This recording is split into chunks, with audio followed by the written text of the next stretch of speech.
The conclusions of determinism aren't persuasive. You're not going to believe or disbelieve in them because I persuaded you to, or the impressiveness of my argument, or lack thereof. That you're going to believe in what you believe in because of the circumstances of your life that have led you to believe that. I'm sitting here talking to you because of the circumstances of what my life has led me to. And if someone comes to me and says, well, I have a different idea, the problem is that I've spent so much of my journey getting to this place that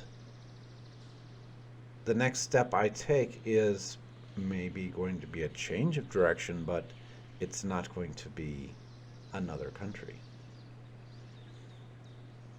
We are where we are because of the journey we've taken. And we believe what we believe in because of that. So the force of religion, the force of your political party, all of these things, there aren't just one choice or one uh, 20-minute speech. It's all something that has led you to exactly where you are, and everyone else is the exact same way. You're not going to persuade them because you are one drop of rain in a rainstorm. And even if your persuasion is spot on and the best and most perfectly made argument ever, set down, Dr. King didn't persuade anyone. Why would you need to be persuaded on human rights? Is someone out there saying, I was, thinking, do people deserve human rights? Are, you know, people of color people? No one's thinking that. This is something that you come to as the course of your life. And then when you hear Dr. King, you are reaffirmed in what you already know to be true. And if Dr. King never existed, you would still be affirmed in that because it's still what your life has led you to. We attribute these changes in society to particular special leaders like Malcolm X or uh, Cesar Chavez. And it's no doubt that they did great and impressive things. But the people that supported them and were part of that movement, the people that whose name you don't know or haven't heard of, they too were brought to the same conclusion. These ideas of human rights are not unique to a few people. They're something that we as a society understand and understand from different perspectives. We are all part of a competition of interests whereby, because of the way that I have been brought up, because of the perspective that I have acquired, I believe that these things that I participate in serve my interests and serve the journey that I am on.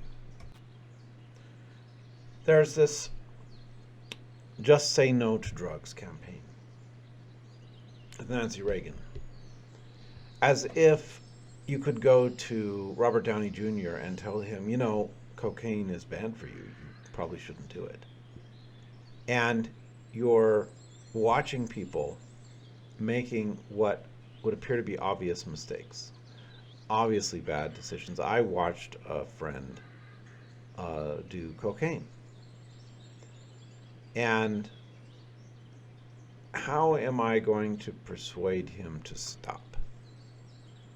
I'm not. How are you going to persuade someone to stop drinking, stop smoking? There's always, my uncle smoked, and his family would leave these little leaflets, literature, all over the place to try to encourage him to quit, and it did nothing. Because the journey that he was on included uh, his smoking. And when we make decisions, they're limited by the amount of, by our experience and by what we are able to comprehend. There are so many forces beyond our control. When you're making a decision and you don't know all of the factors that play into that decision, are you making a decision at all? So imagine that someone has lied to you and you make a decision based on a lie. Well, then you say, well, I made a decision with an expectation, and that was all a lie. I didn't mean to make that decision. I was tricked into it. But we're all tricked into every decision that we make because we don't truly know our own motivations. We don't know. There are a million factors that play into everything that we do that we're unaware of. There's a larger world than what we can comprehend. And there's more to ourselves than what we can comprehend. We spend a lifelong journey just understanding ourselves. And then to make decisions within that.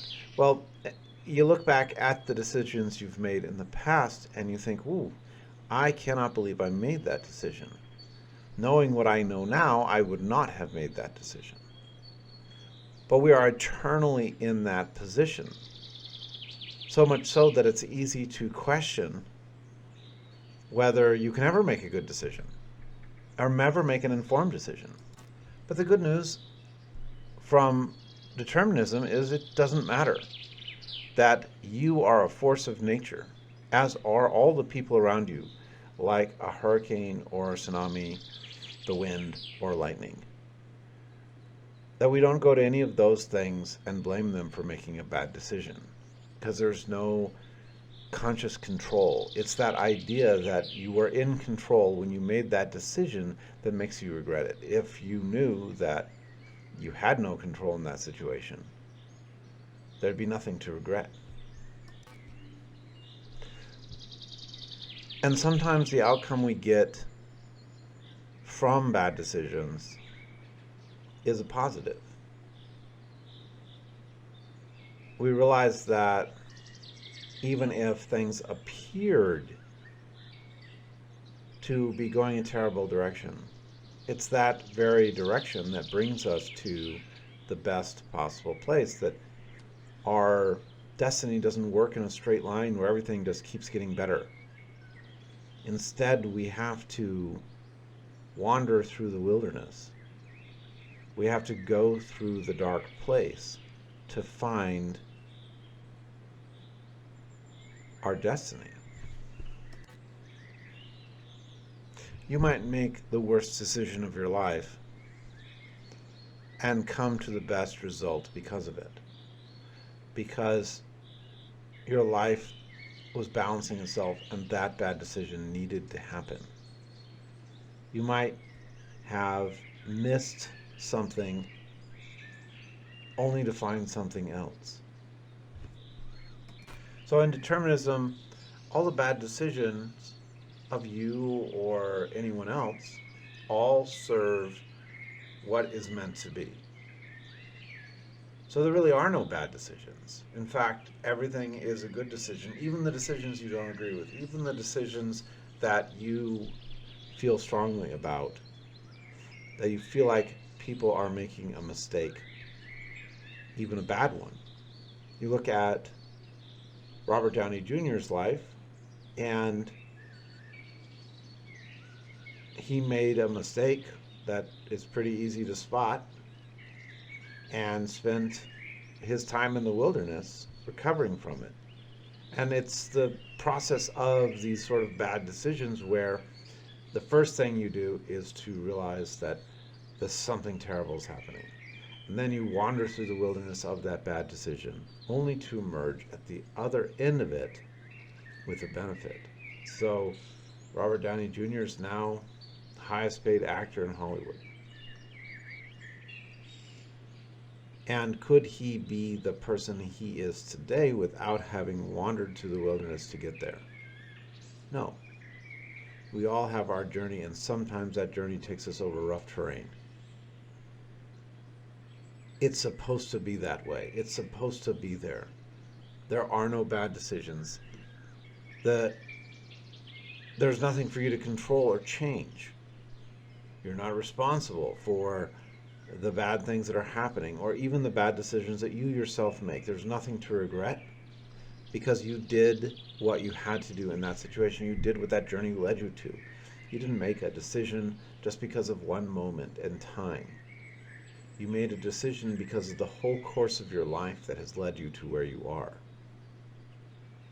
And that course needed you to be in that situation and make the decision that you made, even if it was a terrible decision. We all have different destinies, and it's impossible to predict from where we sit now how those destinies will unfold. But every moment alive is an opportunity to learn something and see something new that the universe has brought you to learn or see. So enjoy the ride. That's really the core message of determinism is don't worry about bad things. Don't worry about making a mistake or the mistakes that other people make. It's what had to happen. You might not like it and feel stress or anxiety about it, and that had to happen too. But hopefully, listening to this, you can process that acceptance a little sooner. Go through those 5 stages of grief a little faster and realize that whatever is happening, no matter how bad it appears to be, is the only thing that could have happened. So it doesn't make it any better or worse than any other thing that happened, because those things too were the only things that could have happened. Your life is on the right track, even when it looks like that thing is going straight down. That is the track the universe put you on, and it put you on that track for a purpose. There's a struggle to change the direction of that track, or change the direction of someone else's track. The people in the relationship that are certain they can change someone else, or the people who, like Cassandra, the Greek oracle, are determined to warn people of the terrible consequences of their mistakes and persuade them to avoid them, but persuasion doesn't work.